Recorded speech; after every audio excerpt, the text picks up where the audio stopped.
God dang, what you watching now? What you watching? It's the Cinema Tribe Show. What you watching?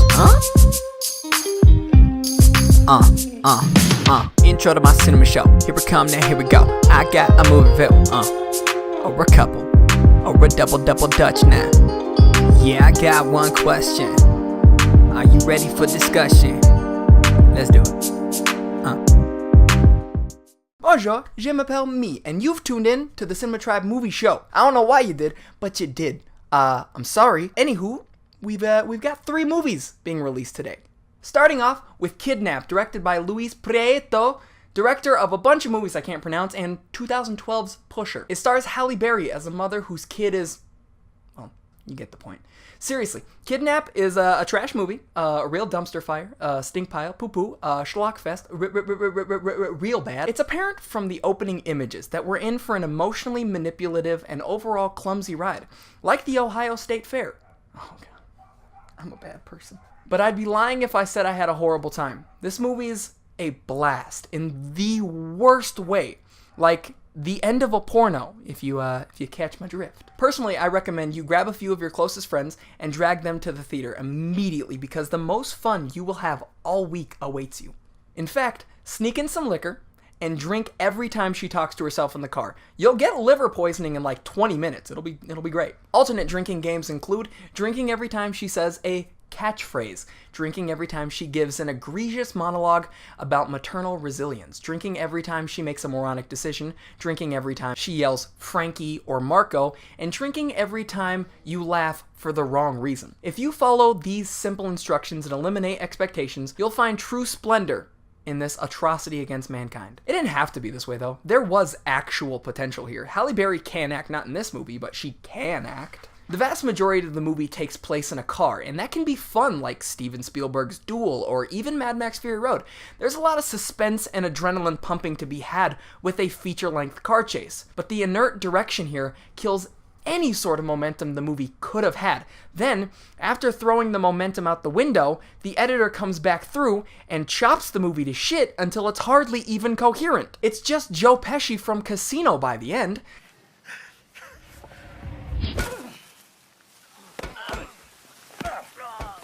There are ways to have fun with Kidnap, but by no stretch does it deserve a positive rating, despite the entertainment I got from it.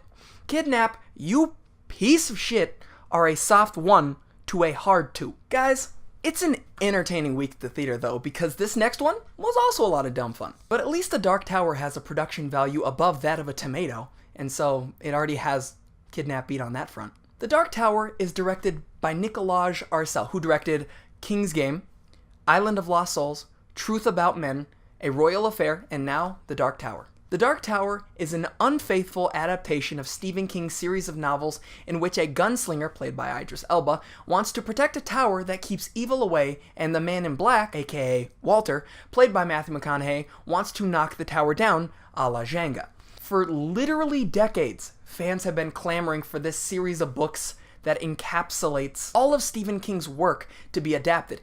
And is it what they wanted?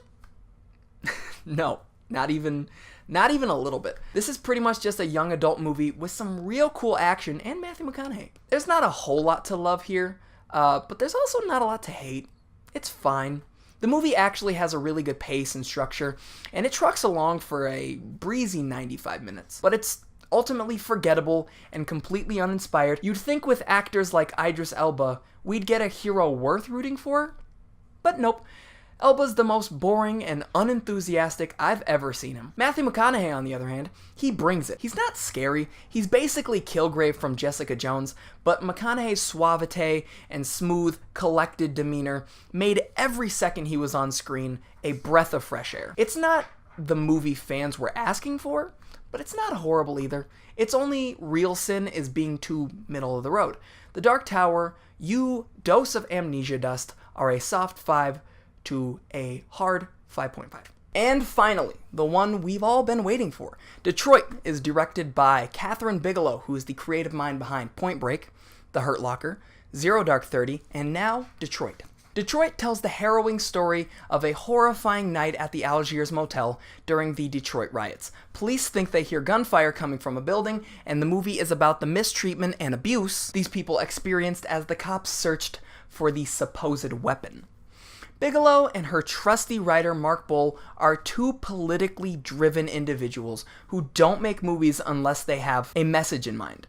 It's extremely commendable, but it makes their movies more divisive than the meaningless fare we're used to seeing. If you support their message here, then you're going to leave the theater with more ammunition for your side of the argument. But if you're on the right, then you might feel offended and off-put by what Bigelow and Mark Bull have to say, and how they choose to say it. I found myself in the middle. I appreciated and respect the story being told here. It's a grueling movie that is unrelenting and brutal through and through, and it should be given the story. But I also feel that the fabrication and central focus of the storytelling is fundamentally flawed because it exempts certain people and tells specific fragments of the story, deliberately leaving pieces of the puzzle out. Ultimately, Detroit is a movie so powerful and effective that it's a weapon in the hands of the militant. And while it does fuel a conversation and provoke thoughts, it also imposes a potentially harmful vision of fear. It's tough to leave this movie and not feel anger or hatred, and that's the problem I have with Detroit. The problem with Detroit is its preachiness and how it could incite violence or purport a false narrative against law enforcement. But outside of that, the movie's masterfully that's not a fucking word. The movie's masterfully executed. The themes and message here wouldn't be such a problem if Bigelow wasn't such a talented and proficient director, and her movie is very effective at its chosen goal. The cinematography is staggering and immerses you into a moment in time and forces you to feel as helpless as these victims. The characters are well-rounded with great performances across the board. A real standout in the cast being eyebrow boy Will Poulter, who needs to be at the very least discussed come award season. The cast is huge and has big names like John Boyega and Anthony Mackie, and they're all expectedly good. But Algie Smith and Will Poulter just took the movie to another world. As a piece of art, Detroit is remarkable, but though it raises awareness, it also spreads hate and maligns police. Not all police. There are quote-unquote good cops in the movie, but the contempt the movie has for cops as a whole isn't a positive message. If you are of sound mind, then yeah, I think Detroit is a great piece of filmmaking that should be experienced by everyone at least once, but viewers' discretion is advised. Detroit, you perfectly imperfect brown movie made by all white people, are a hard 7. Alright, I think that's our show. Thank you so much for watching. Feel free to check out the previous episode where I wear a Spider-Man costume that for sure doesn't fit, especially in the butt area. Or you could also visit cinematribe.net for full, in-depth written reviews of all 3 of the movies I covered here. I will see you next week. Probably. I don't know. It is what it is. It's a rap, bro. It's a rap, bro. It's a rap, bro. This is rap excitement.